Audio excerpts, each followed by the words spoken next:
Hey guys, this is the first video of a couple videos on replacing the front driver's side floor pan in this 1971 Camaro that you see behind me. Today we're going to be focused on getting a plan in place and cutting out the old section and getting the new section sort of in the ballpark, and that'll be about it for this video. And then the following video we'll get the pan trimmed up and tack welded in place, and we'll go from there. What is up guys, welcome to the channel. My name is Dan and you're watching Resto Car, your source for DIY content to help you finish those builds. Alright guys, let's go over what the plan is for today. So basically we have a replacement floor pan right here. This is an AMD brand of panel. It looks really good, really close to the original. Of course, they'll never be perfect, but it's definitely really close. And the metal is nice and thick, so definitely a good panel. You can see that it does not come with the hole drilled for the e-brake cable, so you'll have to do that. Here is the back side of the panel. You can see that it does not come with the bracket for the e-brake cable either, so you'll have to take your bracket off of your old panel and put it on the new one. The original pan in the car has an overlap right here, and you can see with this floor pan it's just one piece. So what I did on the passenger side, and what I'll probably do with this one, is I cut the new floor panel and I made it overlap. So I just welded a piece on the piece I cut, and we'll go over that today with the driver's side. Alright guys, so let's take a look at the driver's side panel, the one that we're going to be replacing today. So you can see we got most of our holes in the driver's side floor are up here where it overlaps with the firewall, and we have a couple small ones where the panel starts going up. I think the replacement piece will reach that far, but if not, we'll just fill those in. Let's talk about how we're going to tackle this today. So really, most of my issues are up in this area. However, I have pinhole or two up towards this way, and there's a piece missing here, but it looks more like somebody ground it off or something like that, so I'm not sure what's going on there. So all of the metal towards the back is good, so we're not going to cut that out. Even though the floor pan comes with it, we're not going to use that piece of it. We are going to make our cuts right here, and we're going to go straight across, and then we're going to go up the firewall as far as we can with the little piece that comes with the new panel, and we're going to keep the overlap. So we'll have to weld a piece onto the new floor pan before we put it all back together.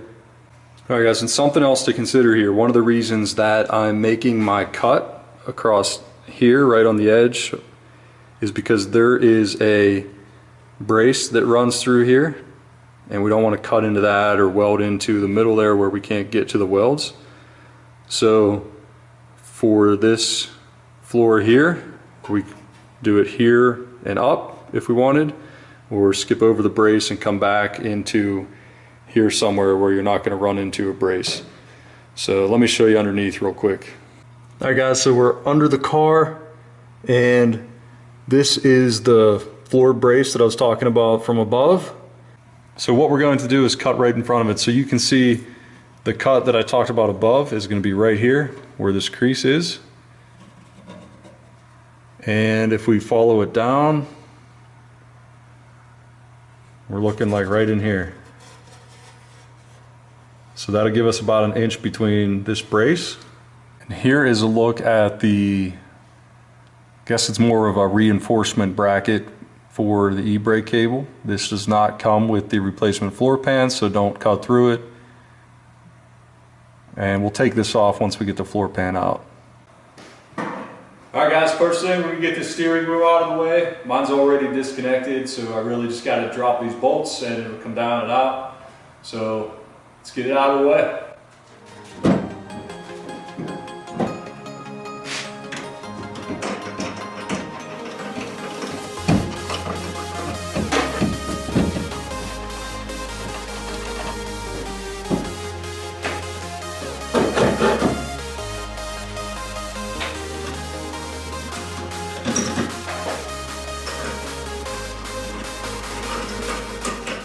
Alright guys, so we're going to focus on getting this section of the floor pan out first, and then with the piece of the firewall still in, we will fit our new piece, our replacement piece here, and then once we're good with that, we'll focus on cutting out this little section up here of the firewall and replacing it. So I'm doing it in that order just so I know that the stuff is going back in the way it came out. By leaving this piece here and replacing and fitting this piece first, or at least getting it cut and fit, that'll help keep this floor pan in the original location. If I were to cut this out and cut that out at the same time, it's possible that I set the floor pan lower than it should be. Alright guys, so what I'm going to do now is I'm going to go ahead and tape off a straight line across here so I know where to cut, and then I'm going to go underneath and get rid of the spot welds that are holding this into the inner rocker. And we also have some spot welds up in this area that we'll need to drill out. When I make my cut across here, I'm going to cut pretty low. I'm going to cut basically right along the edge here first. And then that'll allow me to sort of remove the entire panel, and then I can sneak up on this here as needed with the new panel.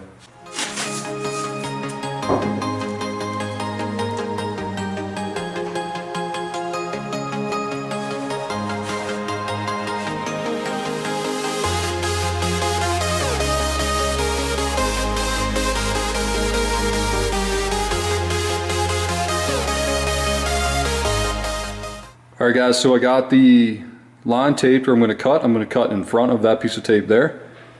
And I got this ground down. The idea here is to be able to see the spot welds so I can drill them out. However, with all this pitting and everything, we might be guessing, but we're going to do our best. Alright, so I'm going to look for the spot welds, find the ones I can. I'm going to mark them with a black permanent marker, and then pre-drill the center with an 1/8 inch bit, and then I'll come back with the spot weld cutter and cut them out.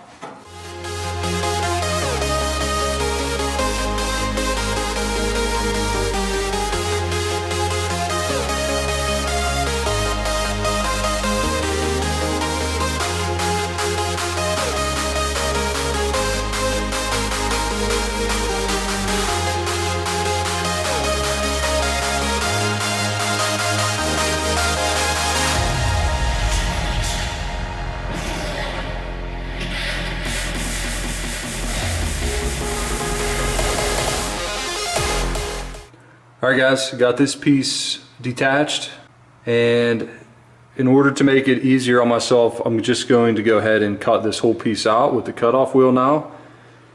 And once I cut along here and then we get the floor pan out of the way, we'll take care of removing the extra piece that's plug welded to the side. The reason being is that I can't get my drill and spot weld cutter in between the subframe, so I'm going to have to use the cutoff wheel to remove the spot welds on that part, and it's just going to be easier from working up above than working below. So let me set up, get the camera set up, and I'll time lapse this, and you'll see how I cut out this piece of flooring.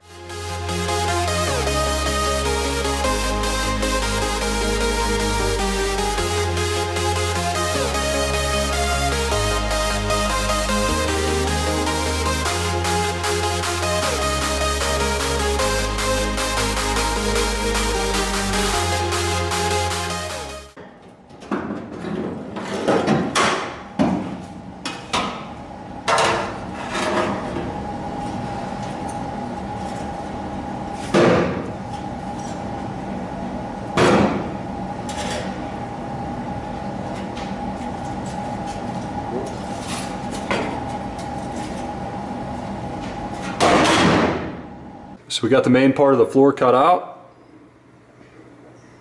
And what we're going to do now is remove this strip that's left from the floor. It's going to be easier now that we cut out the main piece of the floor to do that. So we'll just go ahead and make a cut right here, and then we'll get rid of these spot welds and use the air chisel to knock this out.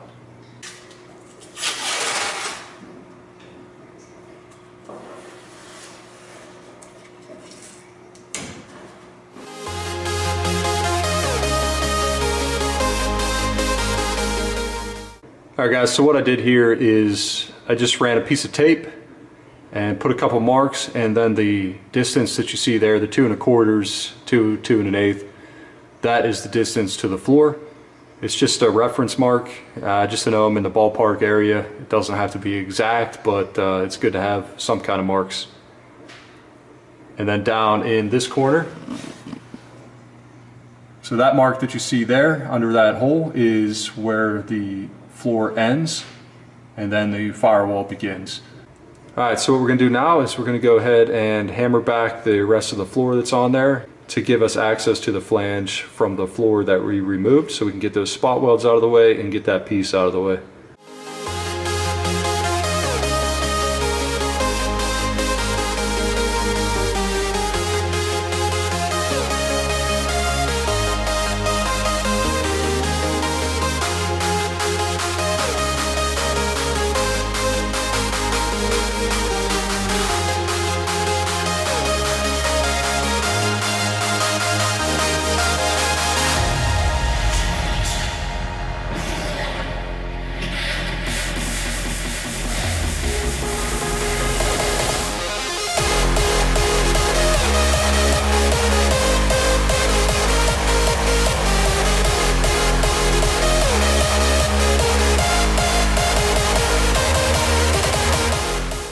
Alright guys, here's the old floor pan sitting on top of the new one.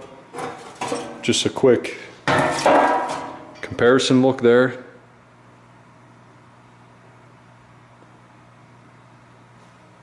If you want to check out the X on the floor, I mean that's a little different, right? This one's more crisp, but it's all good. So basically, now what we're going to do is set this on here, kind of check it out. So when I cut this one here, I'm going to leave maybe a 1/2 inch or so to sneak up on it, maybe a 1/4 inch. And up here, this is 1 inch from where this bead was rolled. So I'm going to measure off 1 inch off of this one and make a cut the whole way across. And then what we'll end up doing is welding some extra metal to this piece here so that we can get that factory look where it overlaps. Alright, so the first thing I'm going to do is get the replacement piece for this cut out, and we'll get it fitted. And then whenever it's fitted, we can go ahead and work on this piece. Alright guys, so to make this cut across here, I have some 1 inch masking tape. This is 1 inch, the flange on the old piece, after the bead. So get rid of this. And basically I'm going to run 1 inch piece of tape right along this bead here. I'll show you when it's done.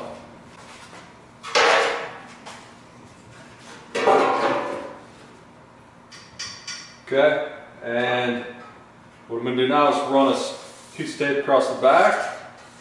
And remember, I'm going to leave like a 1/2 inch overlap here, and we're going to sneak up on it. Alright, so you can see here, I have tape on the flange where we're going to make a cut. Again, we want that factory look where the flanges overlap. So I'm going to cut right here on this side of the tape. And then over here, I'm going to cut in front of this piece of tape. And that gives me, you know, right in the car, we cut right on the edge here. So that gives me about a 1/4 inch, maybe a little more of overlap. That will allow us to sneak up on this cut and get it perfect. All right, I'm gonna go ahead and make the cuts and we'll start fitting this piece.